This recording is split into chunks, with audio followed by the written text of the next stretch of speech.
meus queridos! Tudo bem com vocês? Como passaram essa semana? Semana de Copa do Brasil e, cara, que felicidade de ter de novo a Copa do Brasil aqui pra gente conversar. Um campeonato que eu particularmente gosto muito da Copa do Brasil e da forma como ela é democrática, da forma como é que a gente pode conversar da Copa do Brasil e trazer times muito tradicionais dos seus estados, importantes para os seus estados, né, que disputam e conseguem disputar muito bem as partidas contra as principais equipes do futebol brasileiro, nas equipes da Série A, acontecendo algumas zebras, né? A gente lembra do Souza já nesse ano que eliminou o Cruzeiro, então é muito bacana trazer a Copa do Brasil.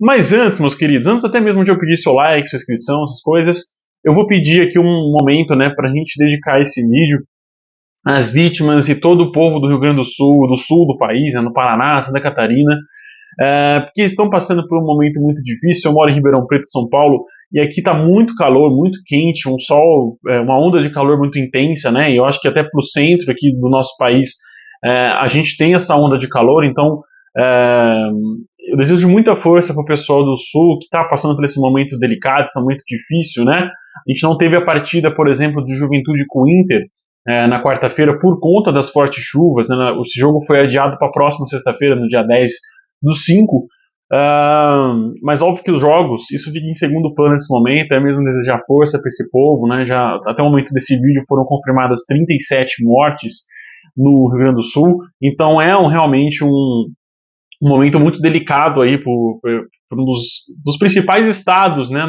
desse Brasil, desse nosso Brasil. É uma das principais regiões, a região sul, e, enfim, deseja força aí a esse povo, que é uma tragédia sem precedentes, é uma das maiores, se não for a maior tragédia ambiental aí que o estado do Rio Grande do Sul e os estados do sul estão passando nesse momento. Então, muita força, muita oração, muita resiliência nesse momento. É um assunto um pouquinho mais sério, não que o futebol não seja, mas que é um assunto mais sério nesse momento. Vamos começar sobre futebol, né? A gente tem muita coisa para conversar e eu converso com outros estados também enquanto isso. Mas vamos começar então conversando sobre o jogo da terça-feira, né, que abriu aí a rodada da Copa do Brasil, que foi o jogo do like, da inscrição, e se inscreva aqui no canal e compartilhe com seus amigos. Foi esse jogo versus esse jogo e quem ganha é você. Olha só, aí eu também, né? De tabela, óbvio que eu vou ganhar, mas eu quero pedir aí o seu like, sua inscrição, o seu compartilhamento, para que esse vídeo chegue em outras pessoas, para que eu consiga me destacar nessa concorrida plataforma, né? É muito difícil um menino do interior do estado conseguir esse destaque, e eu estou conseguindo aos poucos. Eu agradeço você em relação a isso, que você já é inscrito, e que você que não é inscrito, cara, dá essa força, se inscreve aí e nos acompanhe semanalmente aqui trazendo as análises das rodadas do futebol brasileiro. Vamos começar então pelo jogo da terça-feira, aí sim, né? Bahia e Criciúma, um confronto da Série A que abriu a Copa do Brasil, né? E o confronto onde o Bahia foi muito dominante. Eu esperava até o Criciúma um pouco mais ousado, um pouco mais desafiador nesse jogo. O Criciúma buscou o empate, tentou voltar com esse empate para Santa Catarina, né? Mas enfim, não conseguiu, acabou tomando 1-0 e não tomou mais por uma boa partida do Gustavo, né? Goleirão aí do Criciúma, que fez umas defesas importantes e foi muito seguro na sua atuação. O gol do Tassiano nasce numa jogadaça do Bahia, uma jogada muito bonita mesmo, e enfim, que culmina no gol do Tassiano, que deu essa vitória para o esquadrão. O Bahia sai na vantagem, eu acho que tem um pouquinho mais de time para conseguir segurar no Heriberto Ulci, né, que vai ser o jogo só na semana do dia 22 de maio, que é aí onde a equipe vai conseguir jogar, né, contra o Criciúma na volta. Eu acho que tem chance, o Bahia aumenta a sua chance de avançar, era a melhor equipe do duelo, na minha opinião, apesar do Criciúma ter goleado, a gente consegue, se a gente pega o todo do Criciúma no ano, não é um time que aplica goleadas de 4-0. No campeonato estadual, por exemplo, não fez um placar tão elástico como esse, mas contra o Vasco foi muito feliz e conseguiu fazer esse 4-0 no placar, mas contra o Bahia numa Copa do Brasil a história foi diferente, até pela postura do time, como eu falei. Também na terça-feira tivemos um empate em 0-0 entre Operário e Grêmio, né? O Grêmio foi o único gaúcho que jogou nessa rodada de Copa do Brasil na terça-feira, né? No Paraná, contra o Ferroviário. E foi um jogo bem sonolento, com muita demora, com muita falta de criatividade. O empate pro Grêmio estava de ótimo tamanho, o Operário não estava tanto assim, mas também não criou muitas oportunidades, não conseguiu sair do ferrolho do Grêmio. E ficou nesse 0-0, cara. Foi muito justo, né, pelo que as duas equipes apresentaram, mas eu particularmente esperava um pouquinho mais. até pelo Grêmio, cara. Eu acho que se o Grêmio consegue vencer na ida, até poupa os titulares para volta, né? Começa a pensar um pouco mais da Libertadores, que é onde a equipe está passando um perrengue danado. Então achei que faltou um pouquinho mais de objetividade do Grêmio nesse duelo contra o Operário no Paraná. O que não faltou objetividade foi o Atlético Mineiro, que fez mais uma excelente partida ofensiva, consegue fazer um 2-0 contra o Sport, e no jogo que não tomou nenhum susto, né? O Sport não conseguiu ir pro ataque, não conseguiu ser perigoso, não conseguiu levar perigo nenhum ao gol do Galo, que, né, foi muito bem na partida, e aí conseguiu manter esse 2-0 no placar. Gol de Zaratio e Guilherme Arana, que fizeram os gols aí do Galo. O Atlético agora pode perder até por um gol de diferença, né, que ainda consegue avançar para a próxima fase. 2-0, 2 gols de diferença, a partida vai para os pênaltis, e aí 3 gols ou mais, né, aí o Sport avança. Mas o Atlético já começa a ter mais vantagens para o jogo na volta no Recife, e até pensar em poupar alguns jogadores. Detalhe para mais uma partida muito abaixo do Hulk, tá? Não quero pegar no pé, mas eu acho que o Hulk, nessa temporada, está um pouquinho abaixo. Comparado com o Paulinho, comparado com o destaque que o Scarpa, por exemplo, está tendo nos últimos jogos, então está um pouquinho, né, abaixo. O Scarpa nesse jogo não marcou, mas foi muito ofensivo, né? Chutou, levou perigo. O próprio Hulk acertou a trave, mas eu tô sentindo o paraibano, né, um pouquinho desconexo da partida, assim, desconectado da partida, né? Falta ele entrar um pouquinho mais nos eixos e ser o jogador de grande destaque que ele era, um grande jogador que realmente ele é. Na quarta-feira a gente teve uma coletânea de jogos, né? Tivemos 7 jogos na quarta, como eu falei, Inter e Juventude foi adiado para o dia 10/5, né, na sexta-feira, então não aconteceu nesse meio de semana, novamente, devido às fortes chuvas no Rio Grande do Sul. Mas o Fluminense abriu a quarta-feira de futebol e venceu por 2-0 o Sampaio Corrêa fora de casa. Não foi na casa do Sampaio, né, no Maranhão, mas foi no Espírito Santo, bem pertinho do Rio de Janeiro, onde tinha a maioria dos torcedores do time do Fluminense. Terãs e Arias de pênalti fizeram os gols do Flusão, que foi também a melhor equipe, dominou mais, Sampaio Corrêa, toda aquela história, né? E eu acho, cara, vou ser sincero, eu acho que o Sampaio Corrêa errou um pouquinho aí de não ter jogado na sua casa no Maranhão. Achei que, poderia ter dado essa moral aí pro seu torcedor acompanhar um time nessa terceira fase. Ficou muito difícil, dificilmente vai conseguir reverter no Maracanã, mas, né, o único destaque aí talvez fique mesmo pela renda que o time vai ganhar com o público no Kleber Andrade, no Espírito Santo. Também na quarta-feira, o Atlético Goianiense venceu fora de casa o Brusque por 1-0, gol do Luiz Fernando, né? O Brusque foi melhor no primeiro tempo, mas não conseguiu marcar, né? Faltou qualidade na finalização, e no segundo tempo as coisas equilibraram um pouco mais. O Atlético foi um pouco mais perigoso e no meio do segundo tempo já conseguiu fazer o gol, seu gol da vitória com o Luiz Fernando, que é realmente o grande destaque do Atlético no ano, o grande artilheiro do Atlético no ano, né? Vem marcando gols aí a rodo nesse ano. Não é mais artilheiro que o Shailon, né? O Shailon ainda tem alguns gols na frente, mas o Luiz Fernando vale a gente destacar também a temporada que ele está fazendo na frente do Atlético Goianiense. No outro jogo, né, a gente teve um empate 1-1 entre Souza e Red Bull Bragantino, né? O Bragantino saiu na frente com o Cândido de pênalti, logo no comecinho, né, no primeiro tempo, já fez esse gol de pênalti. E o Souza foi até melhor do que o Bragantino, né? Levou mais perigo, tentou fazer valer o mando de campo, né, que é muito importante na Copa do Brasil, mas não conseguiu, né? Conseguiu ainda arrancar um empate na reta final, mas eu acho que jogando em Bragança Paulista, na Bia Bichedi, eu acho que o Bragantino é um grande favorito para avançar, apesar de o time não estar conseguindo jogar bem. Eu sinto o Bragantino ainda muito truncado na temporada, não conseguiu desempenhar um bom futebol ofensivo, que até desempenhou alguns jogos ano passado. Não foi uma temporada mágica do Bragantino, apesar de ter sido quase campeão brasileiro, mas sempre faltava alguma coisa, uma regularidade, o time jogar melhor, o time segurar melhor. Nessa temporada, por exemplo, eu acho que o Bragantino está até melhor defensivamente. Apesar dos grandes espaços que às vezes o time dá em alguns jogos, mas nesse jogo em específico, né, eu achei que o Bragantino até foi bem defensivamente. Tomou o gol só na reta final mesmo, com uma desatenção e com um golaço, né, do Júnior Batata de falta. Mas ficou isso, cara. Ficou esse 1-1 aí no placar um pouco amargo pro Souza, mas pro Bragantino é um empate até para se comemorar devido à pressão que tomou do Souza no primeiro tempo. Também no Sul, a gente teve a vitória por 2-1 do Ipiranga, né? O Ipiranga conseguiu vencer o Atlético Paranaense por 2-1, e foi com muita emoção, né? O Atlético fez 1-0 no primeiro tempo com o Canóbio, e aí se sentou no placar, né? O Atlético foi a melhor equipe no primeiro tempo, Mas, cara, depois ele poderia ter matado esse jogo, poderia ter pressionado um pouco mais e ter decidido essa parada, mas ficou no 1-0, achou que estava resolvido e acabou tomando a virada logo na sequência do Ipiranga. Matheus Anderson e Fabrício fizeram os gols nos acréscimos do segundo tempo a favor do Canarinho. 2-1 no placar até justo, eu acho que pela tentativa de conseguir reverter esse placar, e agora o Furacão vai ter que reverter em casa. Cara, é um gol, né? A gente sabe que o Atlético Paranaense tem totais condições de reverter esse resultado, já fez isso no próprio Campeonato Paranaense, e tem chance sim de dar essa revirada aí em sua casa, no seu gramadinho sintético. 0-0 para Fortaleza e Vasco da Gama. Fortaleza que foi massacrante no jogo, mas como eu falei para vocês, faltou o Fortaleza ter mais qualidade na finalização, né? O Vasco apenas se segurou, nem levou perigo ao gol do Leandro Pissi, e já o Fortaleza levou bastante perigo no gol do Vasco, mas não conseguiu ter essa felicidade na finalização, também porque parou numa boa atuação do Léo Jardim, goleiro, que já disputou o jogo pela seleção brasileira, já foi convocado para a seleção brasileira, mas, cara, 15 finalizações do Fortaleza no jogo, nenhum gol. Mas fica esse destaque aí pro Fortaleza, que precisa melhorar um pouquinho mais nas finalizações. Talvez o futebol cobre um pouco mais agora no jogo da volta. Acho difícil o Vasco ser um dominante, né? Jogar muito bem dentro de casa, a ponto de dominar e não dar espaço pro Fortaleza. Eu acho que o Fortaleza consegue fazer um jogo equilibrado também na volta contra o Vasco no Rio de Janeiro.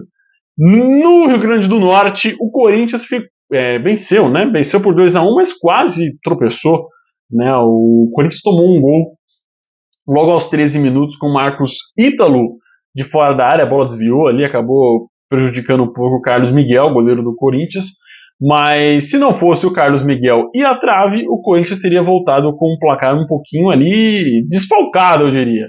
Né? Mas Breno Bidon fez o gol de empate do Corinthians e Kaká fez o gol da virada no começo do segundo tempo, mas não foi um grande jogo do Corinthians, a gente tem que destacar isso, né? O Corinthians não jogou bem, levou muito perigo, né, do América, do Rio Grande do Norte, e só não tomou virada, como eu falei, por conta de boas defesas do Carlos Miguel. E isso eu acho que é o principal ponto positivo do Corinthians no jogo, né, o surgimento ali novamente do Carlos Miguel como uma boa alternativa ao mau momento, né, que o Cássio está vivendo com a camisa do Timão.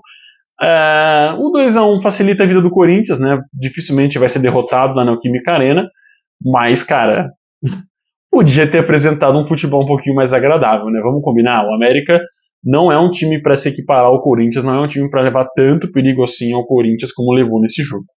O Flamengo venceu por 1-0 o gol do Amazonas, e aqui eu vou me estender um pouquinho mais, tá? Você fala, Todaro, você só fala dos jogos do Flamengo e do Palmeiras, né? E já tô dando esse spoiler, qual outro jogo que eu vou me estender um pouquinho mais também.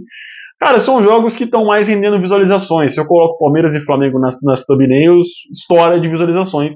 Então eu vou continuar falando deles porque são o público que eu tô tendo no canal no momento.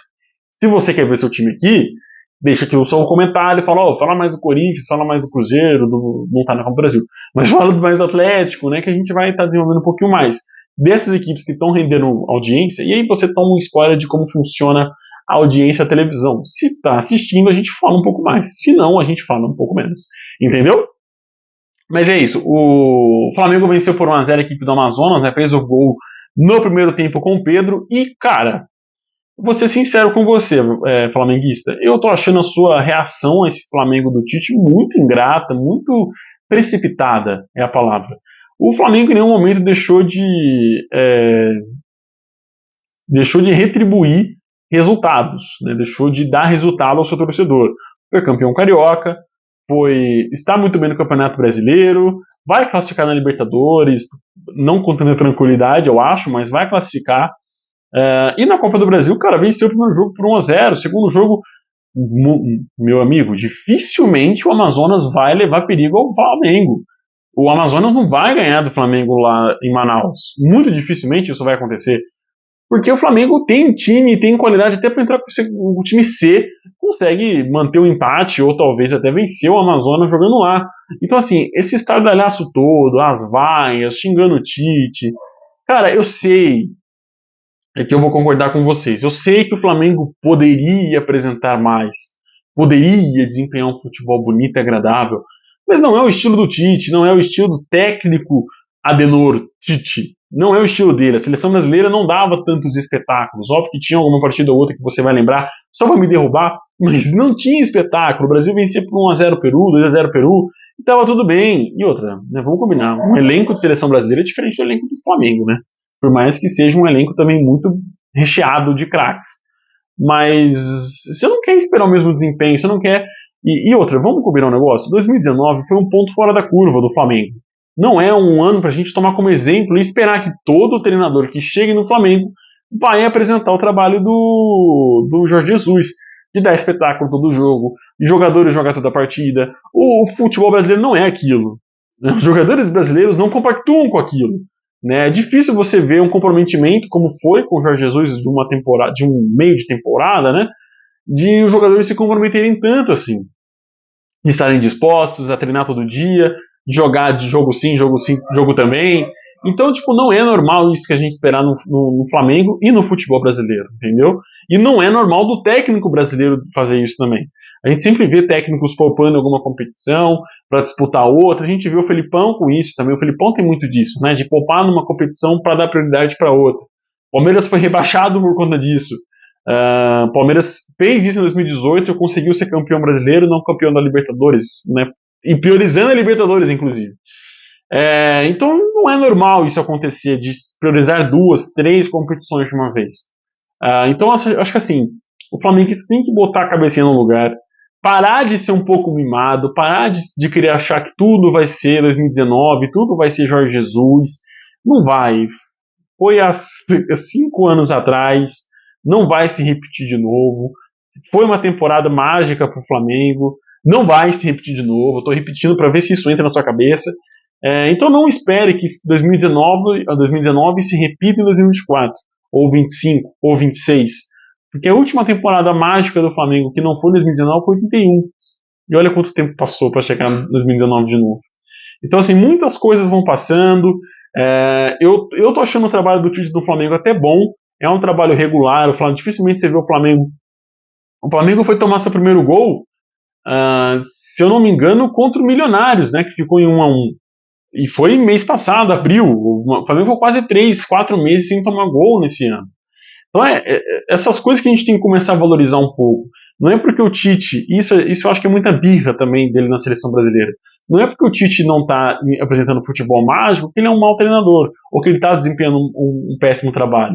O trabalho do Tite no Flamengo é decente, é regular e está rendendo resultado. Porque o time, ano passado, com a troca inteira de técnicos que teve, não foi nem campeão carioca. Esse ano foi campeão carioca. Óbvio que, como eu falei para vocês, eu esperava que o Flamengo estivesse desempenhando um futebol melhor. Mas às vezes, cara, não vai desempenhar e vai dar resultados como tá dando agora. Então eu acho que assim, o torcedor do Flamengo precisa dar uma maneirada nessa mimadice aí que vocês estão tendo nesses últimos jogos, cara. Se chegar ao final de semana, o Flamengo. Óbvio que a derrota com o Botafogo acho que também agrava um pouco, mas o time foi mal mesmo contra o Botafogo, né? Enfim, é isso, meus queridos. Eu acho que é muito de você, torcedor do Flamengo, que tá realmente encrespando com qualquer coisa.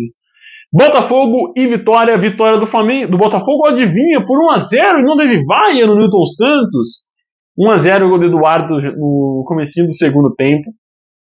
Deu essa vitória pro Botafogo e a derrota pro Vitória, olha só a metalinguagem. Mas, cara, o Botafogo tomou muito susto do Vitória no primeiro tempo, né? O Vitória foi dono da primeira etapa, não conseguiu fazer seu gol, e aí, consequentemente, o Botafogo iria fazer um gol no Vitória. Eu acho que essa era evidente. E fez também o gol, vale destacar, com uma boa mexida ali do Arthur Jorge, técnico do Fogão. Se não fosse com essas mexidas, eu acho que dificilmente o Botafogo tinha apresentado um futebol agradável no segundo tempo. E aí ia ser toda aquela questão, né? Aquela polêmica, torcida jogando contra, mas enfim, conseguiu essa vitória de 1-0 e aí tem a vantagem o Fogão para jogo da volta.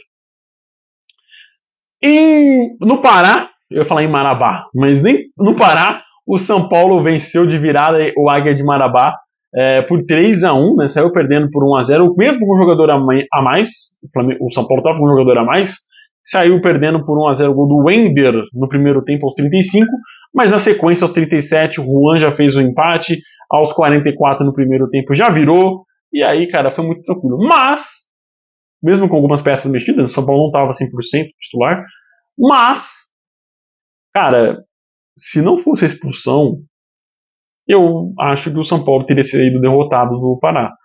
Você vai falar, Todaro, mas o Águia de Manabás é infinitamente inferior ao São Paulo. Eu vou concordar com você, mas o São Paulo não está apresentando um futebol agradável, né? Vamos lembrar isso, porque o São Paulo não está jogando bem. O São Paulo não está conseguindo desempenhar um bom futebol, não está conseguindo dominar seus adversários, toma um susto do Palmeiras no Morumbi, toma um susto do Barcelona de Guayaquil, não perdeu para o Barcelona de Guayaquil no Equador, porque o Barcelona é uma perdia para o Águia de Manabás. O Barcelona de Guayaquil perdia para o Águia de Manabás. Mas, cara, eu acho que está faltando o São Paulo dominar um pouquinho mais seus jogos. Ser uma equipe imponente, ser uma equipe que vai dominar, que vai administrar, que vai fazer 2-0, 3-0 e administrar essa vitória. Tá faltando isso pro São Paulo. Os jogos sem técnico com o Milton Cruz, que foram as goleadas e as vitórias, eu achei que o São Paulo estava jogando melhor do que tá jogando agora com o Zubeldia, mas isso vocês vão falar, como pode, jogando um trabalho de pouco tempo, mas é que vocês já estão achando que o Zubeldia é o melhor técnico do mundo, então vamos com calma também, assim como eu falei pro torcedor do Flamengo, torcedor do São Paulo, vamos com calma também. Na quinta-feira também tivemos a vitória do Goiás, ex-Série A, contra um time da Série A, que é o Cuiabá, por 1-0, gol do Thiago Galhardo, no finalzinho do primeiro tempo. Foi um jogo também muito equilibrado por baixo. Um jogo bem fraco, bem modesto. Se fosse um 0-0, estaria de bom tamanho. Mas terminou com essa vitória do Goiás, que complica um pouquinho a vida do Cuiabá, que vai ter que reverter em casa. Tem mais time, mas eu acho que a crise interna do Cuiabá, acho que vai agravar um pouquinho essa virada do Cuiabá na volta. E eu acreditaria que o Dourado viraria, mas com essa crise interna eu acho muito difícil. E fechando toda a Copa do Brasil, essa rodada do meio de semana da Copa do Brasil, Palmeiras e Botafogo. 2-1 pro Palmeiras com um gol, adivinha, no último minuto. Porque eu acho que tá começando a se tornar uma tônica, né? Se não tem gol no último minuto, não é Palmeiras. Mas o Palmeiras conseguiu fazer esse 2-1 em cima do Botafogo de Ribeirão Preto, que é uma equipe difícil, uma equipe chata, né? O Botafogo consegue ser, às vezes, uma equipe muito fria, jogando contra os seus adversários. Erra muito. O Botafogo erra muito no jogo. Se o Palmeiras estivesse um pouquinho mais ligado, já entrosado na temporada, e vamos combinar. Assim, acho que assim, tirando exceções de times que estão jogando bem, como o Atlético Mineiro, só a gente pode falar, só o Atlético está jogando muito bem, e está bem encaixado, porque a gente tem que lembrar também que o Atlético teve poucas mudanças, né? Mas o Atlético está muito bem no ano. Tirando ele, nenhuma equipe está muito entrosada ao ponto, né, de você ver ali a formação tática dentro de campo funcionando muito bem. O Palmeiras é um bom time, bem treinado, sem a bola, mas não é aquele Palmeiras 100% que a gente já está acostumado a ver, somente no final do ano passado. Mas o Palmeiras fez o primeiro gol com o Rony, o segundo gol do Rony, que na minha visão, cara, o VAR dá uma erradinha ali, né? A bola, o impedimento marcado no pé, sendo que a linha passa quase que no meio do cara, é sacanagem. Mas, enfim, o Palmeiras fez o segundo gol com o Estevão no finalzinho, tomou o gol de empate no meio tempo ali com o Patrick Bray, né, numa falha do Marcelo Lomba, a bola acabou passando embaixo das pernas do goleiro palmeirense. Mas foi uma excelente partida do time do Palmeiras. Foi dominante, não fez mais gols também por conta da atuação do goleiro do Botafogo, foi muito bem. Mas vai com esse 2-1, né? Na verdade, vai vir aqui com esse 2-1 para Ribeirão Preto e vai enfrentar o Botafogo na arena Nicknet Eurobike Santa Cruz e não sei o que mais que tem esse nome desse estádio. Mas é isso, o Botafogo SA acabou perdendo por 2-1 para o Palmeiras e vai precisar reverter. Eu acho que vai ser um jogo difícil, acho que o Palmeiras, porque Ribeirão tem todos os fatores, né? Sol, calor, mas é de noite, mas vai ter sol, você confia em mim. Vai estar muito quente, vai estar com um clima provavelmente seco. E se chover, meu amigo, o gramado do Santa Cruz vira um pasto, né? Vira um lamaçal. Mas é isso, eu acho que o Palmeiras fez uma boa vantagem. Dos paulistas, se a gente for lembrar, o Bragantino pegou o Souza, o Corinthians pegou o América do Rio Grande do Norte e o São Paulo pegou a Águia de Marabás, os três venceram, né? Só o Red Bull fez o favor de empatar com o poderosíssimo Souza. Eu acho que o Palmeiras pegou o mais difícil. É o único de Série B, né? Ou o América tá na Série D, não vou lembrar, mas é o único que pegou um pouquinho mais difícil e é um adversário corriqueiro na Série A do Campeonato Paulista também. Então, assim, um 2-1 e levando algumas chances de perigo, né? O Botafogo foi perigoso, sim, em alguns momentos, não tanto quanto o Palmeiras foi. o Palmeiras tem que entrar ligado no jogo da volta. Tem que vir ligado, e eu acho que. A gente sempre fala assim, Tadar, mas por que você fala tanto em um jogador, em um time poupar pro jogo da volta, né? Matar o jogo da ida pra poupar no jogo da volta? Porque a gente tá em abril, meu amigo. E daqui a pouco chega a famosa Copa América, e não vai parar, né? A gente vai ter Campeonato Brasileiro rolando. Então eu acho que, tipo assim, né, só pra citar aqui, eu acho que os técnicos têm que administrar um pouquinho mais a energia dos seus jogadores. Já que a CBF não faz nada por nós, técnicos, vai ter que fazer essas coisas. Então o Palmeiras provavelmente vai entrar com um time titular ou com poucas modificações pro jogo da volta aqui em Ribeirão Preto. Mas vai ser um joguinho difícil pro Palmeiras, sim, senhor. Mas é isso, meus queridos. Eu acho que é difícil a gente cravar times que já estão garantidos na próxima fase. Eu acho que só quem vai decidir em casa, como o Corinthians, São Paulo e o Flamengo, acho que é muito difícil. O próprio Atlético. Acho que são só esses 4 que a gente consegue classificar como, né, praticamente garantidos na próxima fase. Porque eu acho que a gente tem muitas partidas em aberto ainda aí pela Copa do Brasil. É isso, meus queridos. Fiquem com Deus, até o próximo vídeo. Esse final de semana a gente tem rodada do Campeonato Brasileiro, só que com 3 joguinhos.